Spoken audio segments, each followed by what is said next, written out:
នាងខ្ញុំឈ្មោះម៉ាត់រធាជាស្ថាបនិក QB ថ្ងៃនេះនាងខ្ញុំសូមធ្វើបទបង្ហាញជាដំបូងនាងខ្ញុំមានប្រវត្តិរូបសង្ខេបអំពីនាងខ្ញុំបន្តិចនាងខ្ញុំជាកូនអ្នកជនបទហើយក៏ជាបងស្រីធំនៅក្នុងគ្រួសារចឹងដោយសារតែគ្រួសារមានការខ្វះខាតឪពុករបស់នាងខ្ញុំគាត់ឈឺខ្ញុំក៏ត្រូវតែជាជំនួសដៃជើងរបស់គាត់ចឹងខ្ញុំត្រូវចេញធ្វើការតាំងពីទូចដើម្បីរកចំណូលសម្រាប់គ្រួសារនៅពេលដែលនាងខ្ញុំពេញវ័យ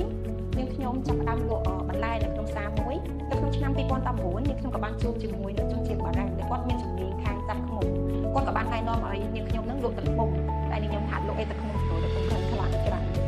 ដោយសារតែមើលឃើញបញ្ហាទាំងអស់នេះហើយគាត់ក៏បាននាំនាងខ្ញុំទៅមើលដល់កសិករដែលគាត់ចិញ្ចឹមខ្មុំនិងយកខ្មុំព្រៃដោយផ្ទាល់នៅពេលនោះនាងខ្ញុំក៏បានចាប់ផ្ដើមឃើញអំពីការយកខ្មុំរបស់គាត់ដែលមើលឃើញពីផលពិបាករបស់គាត់សម្រាប់ការលក់ទឹកខ្មុំដោយសារតែប្រជាជនមួយចំនួនគាត់យកច្រឡំថាទឹកខ្មុំដែលមានក្រាមវាជាទឹកខ្មុំខ្លាញ់ទឹកខ្មុំអត់សុទ្ធហើយដូច្នេះហើយបាននាងខ្ញុំចាប់ដើមជីវកម្មនេះឡើងហើយទី2ដោយសារតែអ្នកប្រមូលផលទឹកខ្មុំគាត់មានជំនាញគ្រប់គ្រាន់នៅក្នុងការយកខ្មុំអញ្ចឹងវាធ្វើឲ្យទឹកខ្មុំព្រៃនោះបាត់បង់ជារៀងរាល់ឆ្នាំម្ដងតិច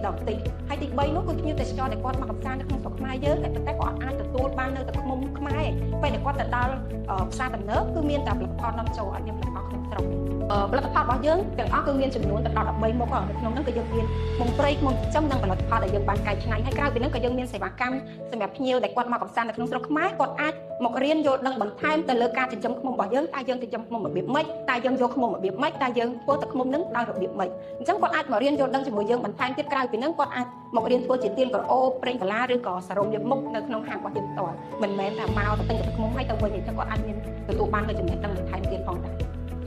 ហើយចំណុចពិសេសរបស់យើងនោះគឺយើងមានទឹកឃ្មុំច្រើនប្រភេទធម្មតាទៅកន្លែងគេគឺមានតែទឹកឃ្មុំអត់ដឹងថាទឹកឃ្មុំនោះមកពីណាជាប្រភេទអីប្រភេទផ្កាអីទឹកឃ្មុំនឹងមានក្រាមឬក៏អត់ក្រាមអញ្ចឹងយើងមានការណែនាំទៅដល់អតិថិជនទៅលើការប្រើប្រាស់ជាប្រចាំថ្ងៃឧទាហរណ៍ថាគាត់យកទៅញ៉ាំឬក៏គាត់យកទៅធ្វើជាហាងកាហ្វេឬក៏គាត់យកទៅធ្វើជាគ្រឿងសម្អាងគឺយើងមានការណែនាំឲ្យពួកគាត់ប្រើទៅតាមតម្រូវការហើយទី3គឺជានិរន្តរភាពនោះគឺការថែរក្សាទៅលើសត្វឃ្មុំនឹងឯងអាជីវកម្មបើសិនជាយើងអត់ថែរក្សាទៅលើសត្វឃ្មុំនឹងទេយើងអត់មានទឹកឃ្មុំលក់អីចឹងមានន័យថាអាជីវកម្មរបស់យើងនឹងក៏មិនអាចបន្តទៅមុខដែរហើយនៅពេលដែលគាត់បានទទួលដឹងនៅលើចំណេះទាំងអស់ហ្នឹងហើយគាត់ក៏មានការងារធ្វើជាប្រចាំផងដែរ